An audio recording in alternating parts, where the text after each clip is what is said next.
नमस्कार, आप देख रहे हैं न्यूज इंडिया और आपके साथ मैं हूं भानु दीक्षित। रुक करेंगे अहम खबरों की ओर।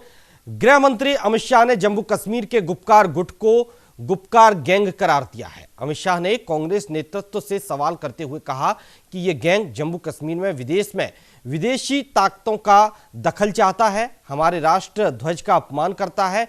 क्या सोनिया और राहुल गांधी इसका समर्थन करते हैं?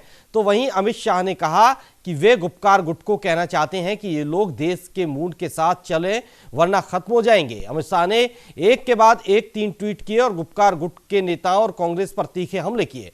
अमित शाह ने कहा कि गुपकार गैंग ग्लोबल हो रहा है, वे चाहते हैं कि विदेशी ताकतें जम्मू कश्मीर में दखल करें। गुपकार गैंग भारत के राष्ट्रीय ध्वज तिरंगे का अपमान करता है। क्या सोनिया जी और राहुल जी गुपकार गैंग के ऐसे कदमों का स्वागत करती हैं?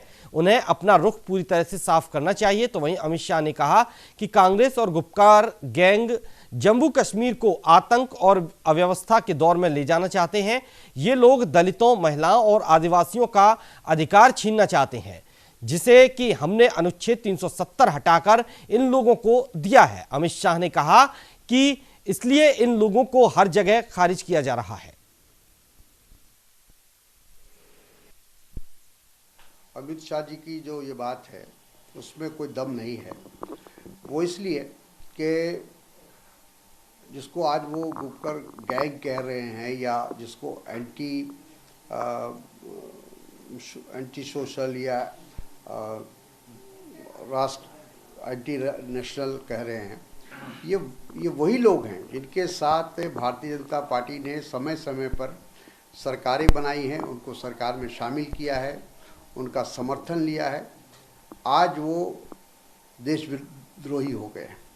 तो अमित शाह जी को और भारतीय जनता पार्टी को सबसे पहले तो देश से माफ़ी मांगनी चाहिए, राष्ट्र से माफ़ी मांगनी चाहिए कि उन्होंने ऐसे लोगों के साथ क्यों समझौता किया था या उनके साथ क्यों संबंध जोड़ा था या क्यों उनको अपने सरकार में शामिल किया था। उसके बाद ही अगर उन किसी पर आरोप लगाते हैं तो तभी लोग उन पर विश्वास करेंगे। ठीक है, ऐसा मैंने कहा कि सबसे पहले तो उनको राष्ट्र से माफ़ी मांगना चाहिए और उसके बाद कोई भी बात का तभी लोग उनकी बात को गंभीरता से लेंगे, देश गंभीरता से लेगा, क्योंकि ये स्पष्ट है कि जब ज़रूरत होती है भारतीय जनता पार्टी को तो किसी की भी वो मदद ले लेते हैं, किसी के साथ गठबंधन कर लेते हैं। जब मतलब निकल जाता है तो वो देशद्रोही हो जाता है। अमित शाह जी ने ठीक बोला, जम्मू कश्मीर के लोगों के हक में बात की। इन लोगों ने ह्यूमिलेट किया हमेशा, कभी पाकिस्तान का झंडा दिखाया, कभी हिंदुस्तान का झंडा दिखाया। आप 47 से लेकर आज तक देखिए, कभी पंडित जवाहरलाल नेहरू की बात की इन्होंने, तो कभी वहां पर जुल्फकार अली भुट्टो की बात की। इन लोगों की वजह से जम्मू कश्मीर के लोग कल तक डिलेमा में रहे। हमें खुद भी ये नहीं पता कि हम पाकिस्तान में हैं या इंडिया में हैं। अगर आज पोजीशन अमित शाह जी साफ करते हैं, इन लोगों से पूछना चाहते हैं कि ये बताए कि ये लोग क्या है, तो उसमें कोई गलत नहीं है। डिलेमा में कश्मीर के लोगों को रखना गलत बात है। यहां के लोगों ने हिंदुस्तान को अपना देश माना है और हिंदुस्तान के साथ रहना पसंद करते हैं और उसमें कोई दो राय वाली बात नहीं। रही बात कांग्रेस की, कांग्रेस भी आज इनको सपोर्ट कर रही है यहां पे, क्योंकि यहां की अगर आप पॉलिटिक्स देखते हैं तो इन्होंने 47 से लेकर आज तक पाकिस्तानी तो भेजा है यहां के मार्केट में। और इस पर ज्यादा जानकारी के लिए बातचीत करने के लिए हमारे साथ वरिष्ठ पत्रकार सीएम वपना जी भी जुड़े हुए हैं। बहुत बहुत स्वागत है सीएम वपना जी आपका। हाँ भानु जी, धन्यवाद जी।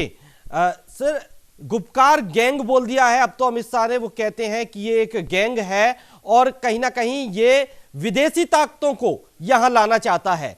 कितना आप इत्तेफाक रखते हैं उनके इस वक्तव्य से? और अमित शाह जी ने ये पूछा है कांग्रेस से भी कि अपना स्टैंड तो साफ करे। हाँ, जिस तरीके से भानु जी अपना जब से बयान आया है, मैं तो ये कहूंगा कि जब से अपना अनुच्छेद 370 और 35 से वहां से हटा है, अपना जो पार्लियामेंट ने इसको जो है सर्वसम्मति से पास किया है, जिसमें कांग्रेस का भी समर्थन था, उसके बाद ये इस बीच में जो लगातार, मैं तो ये कहूंगा कि आप ये लगाइए कि 11 अक्टूबर को जब फारूक अब्दुल्ला ने अपना कहा था कि हम चीन की मदद से जो है मतलब कि अपना अनुच्छेद 370 की बहाली अपना सुनिश्चित करेंगे जी। उसके बाद फिर जब अपना महबूबा मुफ्ती को जब अपना रिहा किया जाता है अपना जेल से, तो उसके बाद वो 23 अक्टूबर को अपना कहती है कि मैं जो है कश्मीर के झंडे के अलावा कोई झंडा अपना नहीं उठाऊंगी। और इस तरीके से जो अपना ये बयान एक्चुअली अपना भानु जी अपने आए हैं अपना एक राष्ट्रीय पटल पर, तो ये बयान अपना सीधे सीधे मैं तो यही कहूंगा कि एक भारत की हमारे भारत के राष्ट्र को एक्चुअली एक चुनौती के स्वरूप है। एक्चुअली बात यह है। दूसरा अपना जिस तरीके से अपना कश्मीर के अंदर स्वयं वहां पर जो अपना जो इस बयानों का वहां पर विरोध हुआ है, वहां जो अपना पूर्व मुख्यमंत्री कविंद्र गुप्ता जो अपना रहे वहां पर, उन्होंने अपना बिल्कुल अपना बयान उन्होंने अपना दिया है इस पर एकदम से। उन्होंने कहा कि ये जमाने चले गए जब वहां पर दो झंडे हुआ करते थे। उन्होंने कहा कि जब बीजेपी ने वायदा किया था कि एक विधान, एक विज्ञान, एक प्रधान, और हमने सत्ता में आने पर ये सब कुछ अपना कर दिया और पार्लियामेंट ने सर्वसम्मति से अपना संविधान अपना एक संवैधानिक तरीके से जो है अनुच्छेद को हटाया गया। एक्चुअली बात यह है। अब इस तरीके से जिस तरीके से वहां पर हो हल्ला हो रहा है, जिस तरीके से संबित पात्रा ने भी अपना पूरा गुपकार गुट को जो है एक गुप्तचर गठबंधन की अपना संज्ञा दी है, और रविशंकर प्रसाद ने जो है अपना जिस तरीके से अपना कहा है कि जिस तरीके से अपना कांग्रेस अपना खुल्लम खुल्ला बताए कि एक्चुअली कहां है। एक्चुअली वो हमारे भारतीय संविधान के साथ है, भारतीय जो पार्लियामेंट ने जिसको अपना पास किया है उसके उस अनुच्छेद को अब हटाने की जब से बात पूरा सर्वसम्मत रही उसके साथ में है, या दोबारा से जो है वो जो गुपकार जो गठबंधन है उसके साथ है। एक्चुअली तो इस तरीके से जो बयान यहाँ पर भानु जी आ रहे हैं, मेरा तो एक्चुअली साफ ये कहना है एक्चुअली, क्योंकि वहां पर जो अभी ये थोड़ा समय के बाद अपना वहां पर जो चुनाव होने वाले हैं एक्चुअली जो जिला विकास परिषद के, उसमें जो कांग्रेस ने एक्चुअली महबूबा मुफ्ती और फारूक अब्दुल्ला के साथ जो मिलकर चुनाव लड़ने की एक योजना एक तैयार की है, उसके बाद से ये हो हल्ला कुछ भाजपा अपना कुछ ज्यादा उठा रही है, और उसी का ये कारण है कि इस वक्त जो है पूरे राष्ट्रीय पटल पर ये जो चर्चा जो है आम है, और जो है गृह मंत्री अमित शाह ने इस तरह के बयान दिया है। जी बिल्कुल सीएम पपने जी, लेकिन जिस वक्त गठबंधन की जम्मू कश्मीर में बीजेपी की सरकार थी, उस वक्त कहीं इस गैंग की या इस तरह की मानसिकता, इस तरह की विचारधारा बीजेपी को नजर नहीं आई थी?